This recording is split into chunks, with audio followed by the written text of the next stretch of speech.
anthu amene mmaziwa za ulimi, munda mwa munthu wina aliyense amayamba wasosamo. Ukasosamo kenako umalima mizere. Ukalima mizere umadikira mvula kuti ibwere, ndio umapanga plan yoti upeze mbewu. Ukapeza mbewu imene ija, kenako umazala mbewu ija, mvula ukuiona kuti ikupanga promise yona kuti mvula ikubwera. Ndipo mvula ija ikabwera, chimanga chimayamba kutuluka muzere muja kuoneka kuti anyini chimanga. Nthawi yonseyi, where was Mr. Chisale? Anomana Chisale munali kuti pathawi imene amayi amasosa munda umenewo. Chachiwiri, nthawi imene amayika mizere munda mmenemo anomana Chisale munali kuti. Lero amayi aja alima munda asosa, mkulimamo, mkuika nzere, mkuzalamo chimanga, mkugula fertilizer, mkutira. Anomana Chisale munali kuti nthawi imene yonseyi bwanji simapita ukayendera ku munda kwanu kuona kuti pali munthu amene akulima munda uja. Lero mukubwera mukachita chimanga ndi azinzanu ndi anthu anu kumeneko. Iyi timanena kuti nkhanza. Ngati anthu anavotera MCP out of government, it is one of these reasons chifukwa samaganiza moganiza mtundu wa Malawi. Anomana Chisale, I can challenge you now kuna kuti unalakwa. Komanso wina amene ali wachinyamata ku Malawi, ngakhale kuno koyenda takuona nikuti achibwana mwalakwisa pamenepo.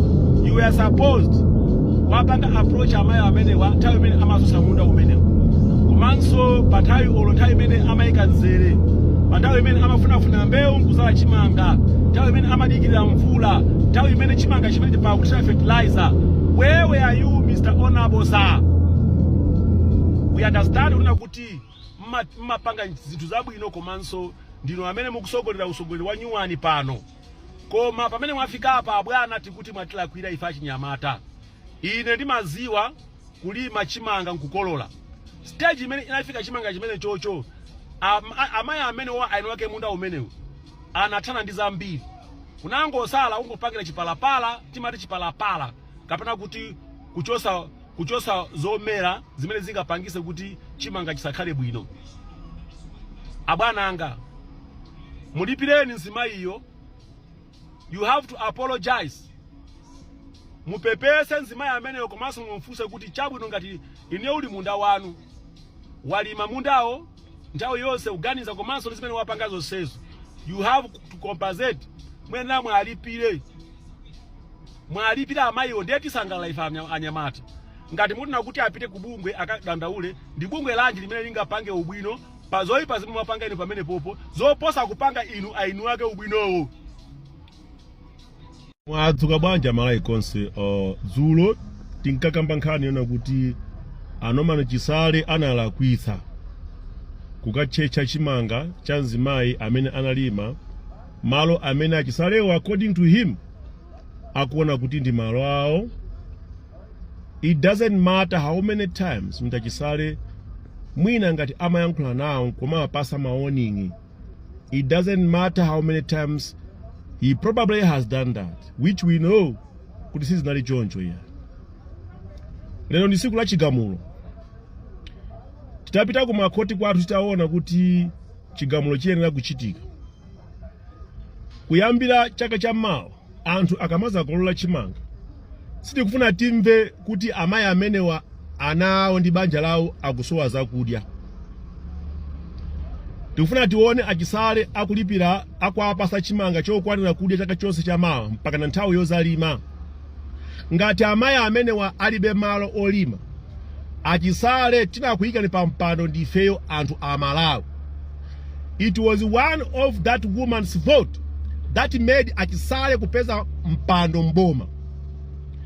It was one of the millions of voters that voted imene inapangisa kuti Chisale awine chisankho. Ndipo because of that Chisale akamakhala must understand kuti anawalemba ntchito ndi Amalawi. Amalawi omwe akumachechera chimanga tsiku la lero. Ndipo Chisale you have all the privileges kupeza munda wina wokalima. Asapezeke so Chisale mukunena kuti malo amene walina agula, sitikuzwa kuti mnagula ndalama zingati. komanso ndrama zimene munagulira achisale munda umene uja ndi ndrama za misonkho ya anthu a Malawi, which include that woman. Sitinavote kunena kuti muzipanga nkhanza. Of course tikuziwa kuti taichosa MCP mboma nkulowanso DPP.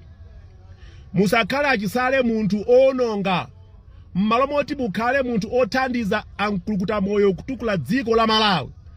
Ankulukuta moyo pano amakhala busy kufunafuna chimanga, ndipo akhala akulengeza kuti pali chimanga chimene chikuchokera ku Zambia, matanzi a chimanga kufuna kuthandiza Malawi.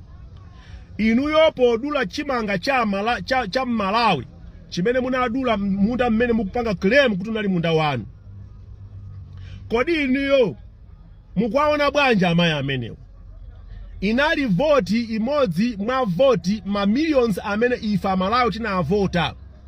Amayi amenewo, she's one of the voices which we have been voicing in social media kunena kuti chipani cha MCP chichoke boma chilowe chipani cha DPP. You have to compensate by force.